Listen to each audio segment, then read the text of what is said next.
What's up, guys? I'm Jesse, this is Melissa, and we are Adventure Endeavor. Thank you for joining us on this video, and we hope you enjoy it. Let's just start off that way. Yeah. Did I catch you off guard there? A little bit. So, we're here to tell you 5 reasons why full-timing might not be for you. Alright guys, before we get started, please don't forget to subscribe to our channel and hit this thumbs up button if you enjoy this video. Bam! Alright, so we're going to go ahead and start off with financial stressors. This is something that is huge, and we're always getting asked, how do we afford this lifestyle? We don't want that to deter you, but it's definitely something to think about. Yeah, definitely. Like if you have certain debts that you need to pay off, you might want to consider paying those off before going full-time. It's always a good idea to have multiple streams of income, so if you can work on establishing those before you go full-time, that would be awesome and you'll be better off for it. Never rely on just one stream of income. Yeah. We've said that before, especially if you're around our age. We're in our early 30s, so you know we haven't been working for a solid 30 years like a lot of people. Yeah, exactly. that want to go into RVing. And I would have to say that as far as bringing money in, that's huge. But another big thing for us is that we just try not to spend a ton of money. We eat at home a lot. We have a smoker. We cook great food. We don't eat out that often unless it's a special treat. So that saves a lot of money. And then as well as doing activities and stuff like that, we do a lot of cheap or free stuff like hiking, mountain biking, stuff like that took some initial investments to get like a good backpack, a good mountain bike, stuff like that. And then we just don't waste money. We're just very, I guess, wise with our money. We're not cheapskates. Like, if there's something we want to do, we'll do it. But, we give it some thought and we don't just go, oh, let's buy this, let's buy this. That's another thing about living in trailers. You don't have room to just buy stuff all the time, so. It's also very easy when you're traveling to exciting, fun, new places all over the country to want to buy every souvenir and send it back to your family or, go and do every single activity because you never know when you'll be back there. But being very selective with the activities that we do and the things that we buy has definitely helped us save money on this lifestyle. Yeah, and by no means, we pretty much do whatever we want to do, but we're just very, I guess, careful about it. Mm-hmm. All right, reason number 2 why full-timing might not be for you is if you get stressed easily. This lifestyle is a lot of fun and it's very rewarding, but it's also a lot of work. Yeah, that's something I say all the time, is that it's a lot of work to have fun. All these activities you always see us doing, it takes work just to get out there and do them, and then to research, and then there's a lot of stress that just comes along with that, like the planning factor of it, like, leaving our dogs in the trailer, or do we take them? Is it going to be too hot? Is it going to be too cold for the dogs? How long can we leave them for? And exactly. Yeah. So it can be stressful and it can be a kind of a lot of work. That's kind of like something that you really, really need to keep in mind. Mm-hmm. I think social media is kind of that false sense of, oh, it's just happy, it's amazing, everything is great. I mean, you guys, we're living life, we're full-time. We have issues, we have things break. We try to show you as much of that as we can, but lots of times, if it's kind of like, I don't want to say emergency, but if it's like something that needs to be fixed immediately, we might not grab the camera, Mm-hmm. And so it's hard work, just like a normal life. I think that's like a big misconception, and that's something that is very important for you to know before you go full-time. Absolutely. And if there's like some sort of emergency with your pet, or if you have kids with your kids, like, and you have to get to an emergency room and you're not super familiar with the area you're in, these are all factors that can add up to make it more stressful. Plus, if you have disagreements or arguments with your spouse or significant other, just 2 of you. Well, you're spending a lot of time together. So real quick, we're in this beautiful boondocking spot, and it took us an hour and 45 minutes down a crazy dirt road to get here. That was stressful. Like, you're worried about the rig, you're worried about the truck, you're worried about your tires.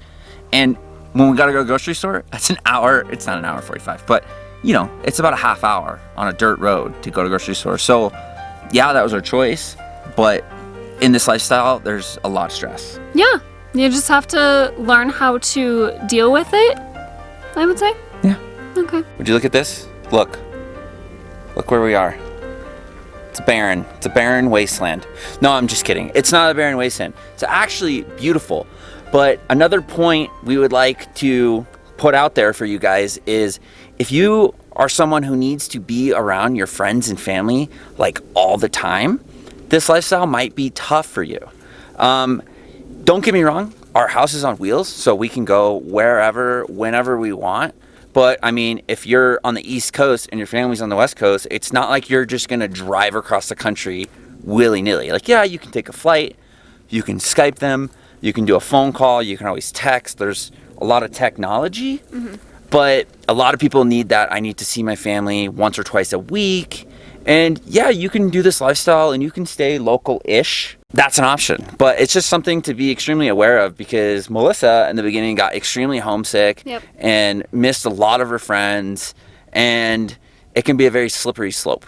Yeah, it was definitely one of the bigger challenges for me adjusting to this lifestyle, and making friends on the road definitely helped, and being part of the Xscapers community definitely helped. And if you're curious about what that is, we'll put a link down below if you can check that out. It was really, really difficult until we found that community group. Yeah. And, you know, we made some new friends. And again, we traveled all over the country and visited friends and family in different places. But leaving home after living there for 30 plus years, that was a big challenge for me. And it was a huge, huge adjustment. But I adapted, and, you know, I'm stronger now because of it. And going back to hard work and stress, finding new friends and going to these events, the events are great, but in the beginning, they're kind of scary and they're a lot of hard work. So back to the previous one. So if this is a concern for you, it's okay. Don't be afraid to put yourself out there and make new friends and try something new and get out of that comfort zone of friends and family that you have insulated yourself with. It's okay to try new things. Yeah, it's pretty amazing when you get out there. So something else you might want to keep in mind before going full time is it's a lot of self-reliance. So if you're not a problem solver, obviously there's tons of room for learning. You can always learn new things. I've always found myself to be somewhat mechanically inclined. I fixed a lot of stuff on the road. Don't get me wrong, I've reached out to friends to help out with solar. You guys know who you are. But at the same time, I mean, we've gotten flat tires, little things are constantly breaking on the trailer, and then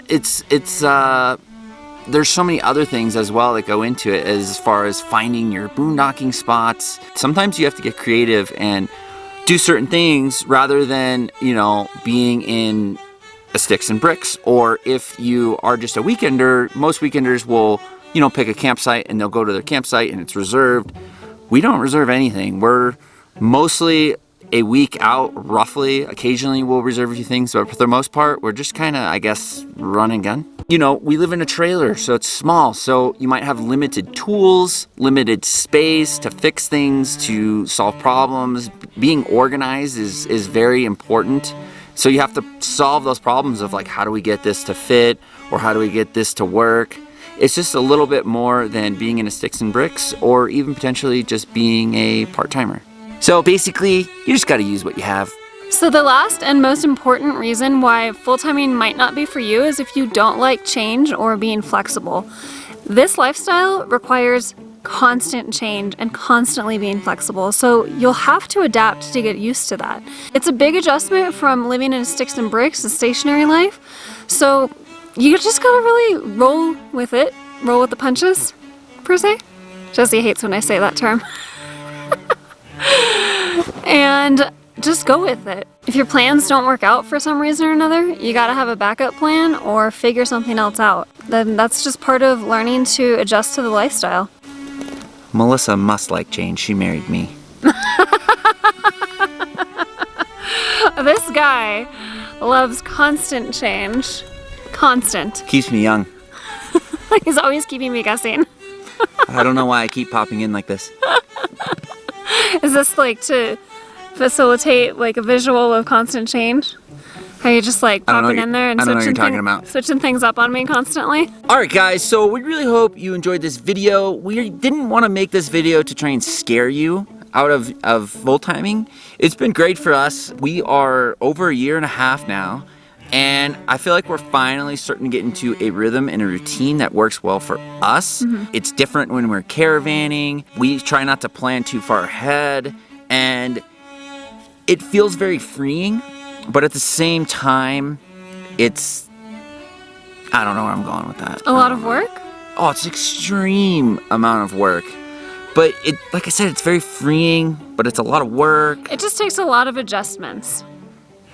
What she said, takes a lot of adjustments. And you have to be adaptable. Learn how to be adaptable if you're not already. But don't let this video scare you guys. No. It's totally doable for everyone. And if it does scare you a little bit, these things we talked about, maybe you just start off slow. Maybe you do weekend trips, then you build up to week-long trips. Then maybe you take like a sabbatical from your job or whatever. There's always a way into the lifestyle, whether it's slow or fast, whether you just, 3 months, rent out your house and buy a fifth wheel that you didn't like and just jump into it, and then your wife, you can just do what we did. Insists upon having a separate office space. Yeah, you can just do what we did and then buy another trailer within 6 months and, learn everything the hard way. We didn't start off on the right foot, but we're getting there now, 1.5 years in. Well, hopefully you enjoyed this kind of crazy video. Make sure you subscribe, and if you liked it, give us a thumbs up. It really helps us out. And definitely don't forget to hit that notification bell and you'll never miss one of our videos. Oh yeah, that's important too. Thanks for watching, and thanks for joining us on our Every time, guys. If I had a nickel for every say it. time I had to fix can't do that, thanks for joining us on our adventure endeavor.